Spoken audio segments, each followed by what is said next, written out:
दोस्तों ससुराल गया था एक लड़का अपने साले की शादी में, जो कि उसकी बुआ के लड़के की शादी थी।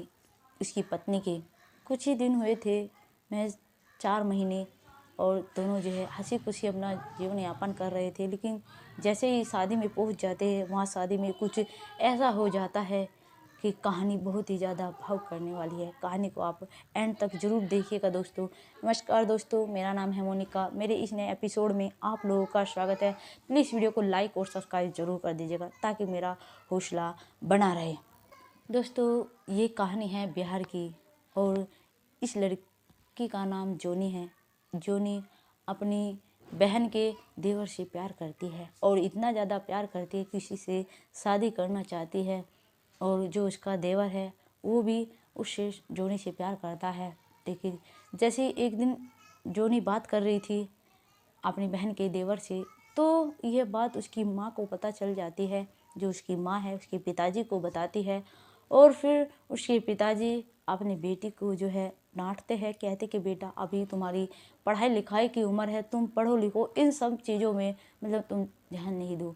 लेकिन जो कोई बच्चा गलत राह पर चल गया वो क्या सीधी राह पर आ सकता है, बहुत कम होता है ऐसा। लेकिन जोनी भी ऐसा ही कर रही थी, वो नहीं मानती। उसके पिता को पता चलता है तो उसके पिता एक अच्छा सा लड़का देखते हैं और उस लड़के के साथ में शादी करा देते हैं। उस लड़के का नाम गोलू होता है। गोलू की एक दुकान थी जो कि वो अपनी दुकान किया करता था। गोलू के साथ में जोनी अपनी गृहस्थी चलाने लगती है। जो गोलू था वो नई नई डिश लाता था जोनी के लिए, उसे बहुत ज़्यादा खुश करने की कोशिश किया करता। लेकिन जोनी जो है गोलू के सामने कभी यह जाहिर नहीं होने देती थी क्या कि वो कभी किसी से प्यार करती थी। वो भी जो गोलू के सामने जो मतलब जोनी बहुत ज़्यादा प्यार करती थी। उधर दोनों की चलने लगती है, बड़ी अच्छे से रहने लगते हैं। लेकिन क्या होता है, जो जोनी है उसकी बुआ के लड़के की शादी थी और वहाँ पर भी इनविटेशन आया हुआ था। तो जो गोलू है मतलब अच्छे से तैयार होता है और कहता है कि भाई ससुराल जा रहा हूँ, आखिर वो भी तो ससुराल ही है। जोनी को भी अच्छे से कहता है कि फेशियल उशल करा लो, अच्छे से उसी कपड़े, जबकि शादी तभी हुई थी, अच्छे कपड़े थे, फिर भी उसे एक अच्छी साड़ी ला कर देता है और एक सूट ला कर देता है, जो कि उसकी पसंद करवाने के लिए दुकान पर लेकर जाता है। और फिर दोनों अच्छे से तैयार होकर अपने बुआ के यहाँ पर जाते हैं। और वहाँ पर जैसे ही जो गोलू था, उन जो वहाँ पर मेहमान थे उसका साला मिला था, और उन लोगों को तो वहाँ पर बात ही देना था। वे सब लोग थे उनके साथ में मतलब बातचीत करने लगता है। उधर जो जोनी थी जैसे ही अपनी बहन के देवर को देखती है, क्योंकि शादी में वो भी आया हुआ था, तो मतलब फिर दोनों की जो है प्रेम प्रसंग दोनों का फिर जारी हो जाता है। वो उससे बातें करने लगता है इसका देवर। लेकिन जोनी पहले मना भी कर रही थी कि देखो अब मेरी शादी हो चुकी है। जो गोलू है बहुत अच्छा इंसान है, वो मुझसे बहुत प्यार करता है। लेकिन उसके देवर के पास में उसकी कुछ ऐसी तस्वीरें थी। वो कहता है कि अगर मैंने ये सब तस्वीरें तुम्हारे पति को दिखा दी तो समझो तुम्हारा शादी यहीं पर ख़त्म हो जाएगी। क्या मैं तुम्हारे बिना किसी और से शादी नहीं कर सकता? क्योंकि जो उसका देवर था वो भी सच में जोनी से प्यार करता था और उसे फिर भी अपनाने के लिए तैयार होता है। लेकिन जोनी मना करती है। फिर जोनी को वो कहता है जैसा मैं कहता हूँ वैसा करो, वरना ये जो फ़ोटो है ये मैं तुम्हारे पति को दिखा दूँगा। वो मान जाती है और फिर दोनों बातें करने लगता है। फिर तभी थोड़ी देर बाद में जो गोलू है आता है अंदर कमरे में, उस देखता है कि मतलब ये लड़का इसके पास बैठा हुआ, उसे पता था कि इसकी बहन का देवर है, लेकिन उसे किसी बात का कोई शक नहीं था। इसलिए जोनी से कहता है कि मैं बाहर जा रहा हूँ, तुम्हारे भाई के साथ में आओ। उसका देवर बैठा हुआ था उसकी बहन का, उसे भी कहता है कि चलो भाई तुम भी चलो, तुम अकेले यहाँ पर क्या करोगे। वो साथ में चल देता है। लेकिन साथ में जाता है, कुछ लोग तो थोड़ी दूर पर रुक जाते हैं, लेकिन जो उसका देवर था और गोलू था वे दोनों कुछ दूर निकल जाते हैं घूमने के लिए। लेकिन वहाँ से जब वापस अकेला सिर्फ उसकी बहन का देवर आता है, ना कि गोलू आता है, क्योंकि गोलू के साथ में उसने ऐसा कुछ कर दिया था, उसे रास्ते से हटा दिया था, मतलब उसे मार दिया था।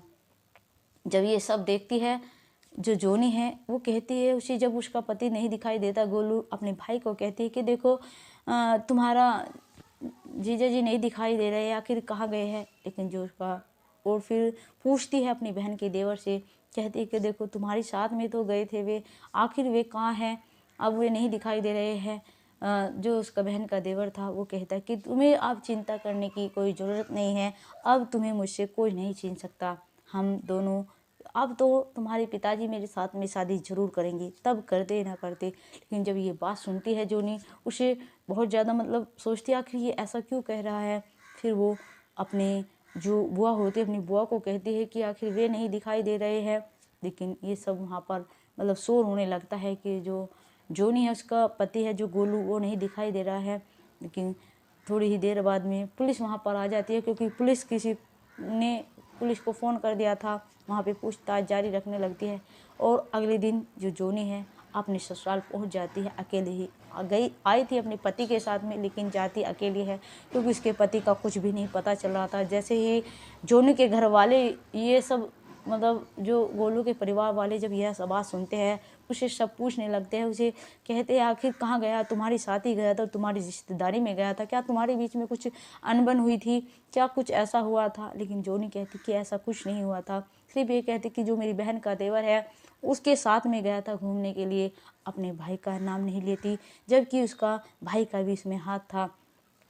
क्योंकि जो उसकी बहन का देवर था उसने उसको पैसों का धासा दिया था कि मैं तुम्हें पूरे 5 लाख रुपए दूंगा, मैं तुम्हारी बहन से अब भी शादी करने के लिए, बस तुम इसको हटवा दो। इसलिए अकेले का तो ये काम नहीं हो सकता, क्योंकि गोलू भी एक अच्छा लड़का था, मतलब शरीर में भी ठीक ठाक था, इसलिए अकेला तो वो उसे नहीं मार सकता था। उसके भाई का काम था, उसकी जो बुआ का लड़का था उसका भी 4 लोग थे जो गोलू को मारते हैं, लेकिन उसने सिर्फ उसी का ही नाम बताया था। इधर पुलिस जुट जाती है कार्रवाई में, उसकी ढूंढ पड़ जाती है, फिर उसकी जंगल में लाश मिलती है। पूरे 2 दिन बाद जब ये सब बात गोलू के परिवार वालों को पता चलती है तो सब रोने लगते हैं। उधर सब दोषी मतलब जो जोनी है उसी को ही ठहराते हैं और आगे की कार्रवाई जारी है। दोस्तों आप कमेंट में ज़रूर बताइएगा आखिर जो ये लड़की है जोनी, अगर शायद उससे फिर दोबारा ना मिलती या फिर उसका भाई आया हुआ था शादी में, वो शादी में जाते ही ना। लेकिन सच बताओ तो अब जोनी की भी कोई गलती नहीं थी, क्योंकि जोनी ने ऐसा कुछ नहीं चाहा था। लेकिन सब जो गोलू के घर वाले हैं वो सब जोनी को ही कसूरवार ठहरा रहे हैं, क्योंकि उसके भाई के पास में फ़ोन किया, उसका स्विच ऑफ फ़ोन है, उसके बुआ के लड़के के पास में फ़ोन किया, उनका फ़ोन स्विच ऑफ आ रहा है 3-4 लोगों का। और दोस्तों जो जोनी है उसको पुलिस हिरासत में ले ली है और उससे पूछताछ की जारी रख रही है कि आखिर ये सब क्या हुआ। लेकिन जो जोनी है फिर जैसे पूछताछ करती है पुलिस, मतलब 1-2 डंडा भी लगाती है, तो वो सारी बात जो है उगल देती है, बता देती है कि मैं पहले जो मेरे बहन का देवर था उससे बात किया करती थी, लेकिन मेरे पापा को ये बात पता चल गई तो मेरी शादी गोलू के साथ में कर दी थी। हम अच्छे से रह रहे थे, मैं उसे भूल भी चुकी थी। लेकिन जब मैं अपनी बुआ के यहाँ पर शादी में गई थी तो वो भी वहाँ पर आया हुआ था और उसने ये सब मुझे बोला था, लेकिन मैंने इसको मना कर दिया था कि मेरा पति जो गोलू है बहुत अच्छा है, बहुत अच्छा इंसान है, मुझे बहुत खुश रखता है। लेकिन वे लोग नहीं माने। ये बात उसके परिवार वालों को पता चलती है तो गोलू के परिवार वाले उसके पिता को कहते कि अगर तुम्हें पता था तुम्हारी बेटी का चरित्र अच्छा नहीं है, उससे ही शादी करवा लेते तो शायद हमारा बेटा आज जिंदा होता। अपनी इज्जत के कारण तुमने अपनी बेटी की शादी हमारे बेटे के साथ में करा दी, तो आज हमारा बेटा इस दुनिया में नहीं है। दोस्तों हमें वीडियो में मतलब कमेंट कर ज़रूर बताइएगा कि हमारी ये वीडियो आपको कैसी लगी है और चैनल को लाइक और सब्सक्राइब जरूर कर दीजिएगा प्लीज़। दोस्तों जय हिंद जय भारत।